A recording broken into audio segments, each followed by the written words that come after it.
Hello everyone and welcome back to my channel, and if you're new here, thanks for joining me. I'm Katie and today I thought I would do something based on a combination of two recent pictures I did, one of the moon and one of the sun.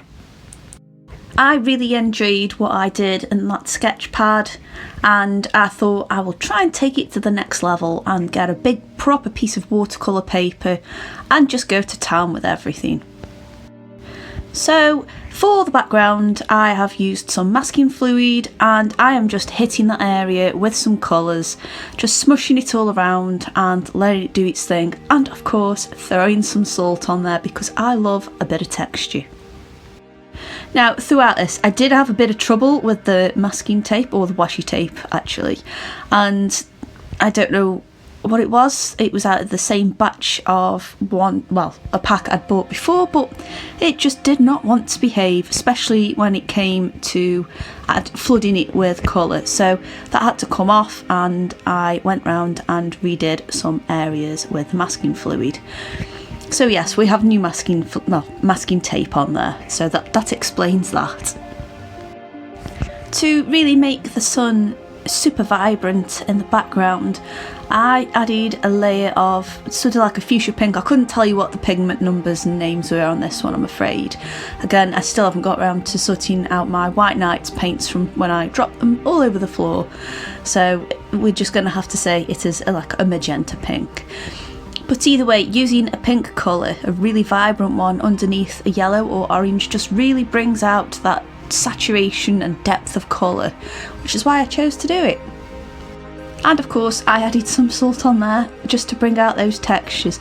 I really do like using salt on watercolours at the moment. I know I go on about it a lot, but it's so fantastic to just see how it brings out all those, well, how it separates all the pigment particles really, because that's what it does, and I absolutely love how it does that. I think that's so cool. To emphasise that this big glowing orb of the sun is sort of shining through our character's hair, I went around the edges of her hair with the pink, but I also wanted her hair to look more like a galaxy than the background, and went in with the deeper colours where the hair would be more dense. And of course it's really nice because that sort of emphasises the little moon. I know it's a bit of an unusual one, but I really wanted to share it with you. I'd got this idea in my head for a little while and I thought this would make a really nice video to share with you guys as well.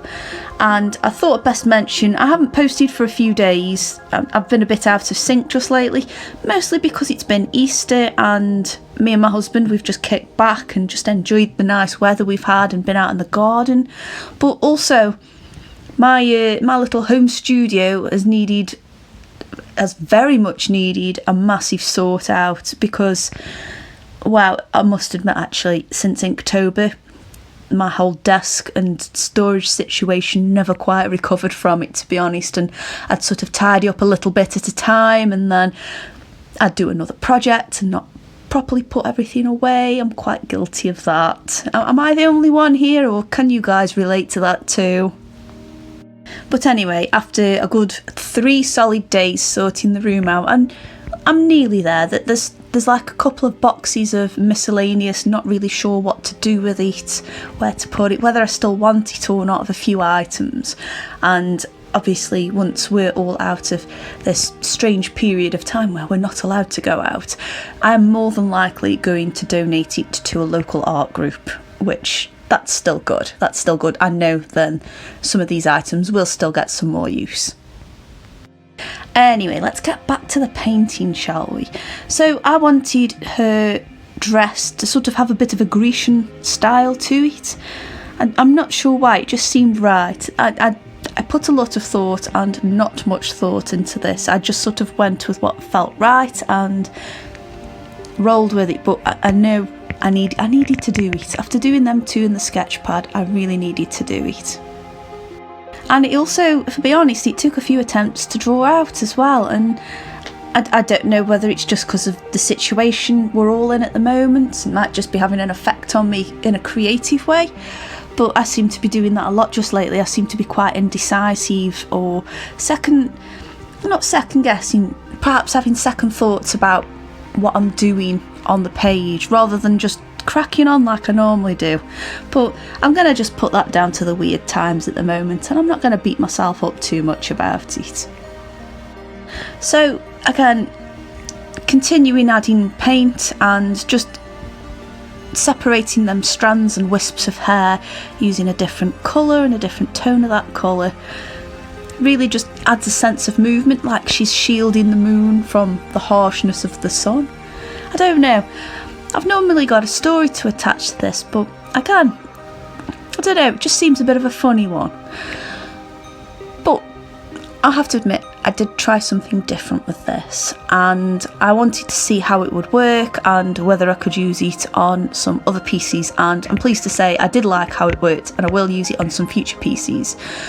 I decided to have a go at adding some silver leaf for where the moon was and some reflections in her hair, and it's a bit weird because the gilding paste that I got, I should have used a tacky glue pen actually, because I do have one of them somewhere. Well, actually I've found it now, but at the time I should have used that to get sort of finer lines, but it's okay. I used a brush and the gilding paste, and it was quite tricky to actually get it to stay. I don't know whether it was because it was on top of the watercolour and it was ever so slightly reactivating, or maybe the watercolours themselves, because of the gum arabic in there, was perhaps just attaching to the silver leaf. I'm not sure, but I did actually find that quite a fiddly thing to do. However, with a lot of perseverance and patience, it did come together quite nicely, and I was quite happy with it. But obviously we haven't got that far in the video yet, but it happens very quickly, so I thought I'd just tell you now. But yeah, I really like how there's like a movement in this as well, and she's gazing at the moon. Maybe she's tossing it into the air, or maybe she's just about to catch it. And yeah, I don't know, there just seems something quite serene and quite peaceful about it, and maybe I just needed to do this. Now, as you can see, I have to put a lot of silver leaf down just to get a tiny little bit, and it was really tricky to do, and I was very carefully pushing the leaf around with the brush. Some areas it stuck really well, and some areas not so well. I am happy that the moon turned out okay though. That turned out as a win for me, and it just, I don't know, it just sort of adds something to it. It adds something quite nice to it. There were a couple of areas again where it didn't quite stick as much as I wanted it to, but hey, it's all a learning process, isn't it? And tape it off and we are all done. Again, thank you for being patient and waiting for this one to be uploaded. I really appreciate it. I really like how the light catches on this one, and that's mostly what I wanted to achieve here. I know I've waffled on a little bit, but thank you ever so much for watching, and I hope you enjoyed this video. I hope you're all staying safe, and I hope you're all well, and I will see you on the next one. My room's tidied now, so there should be more to come. Take care, guys. Bye.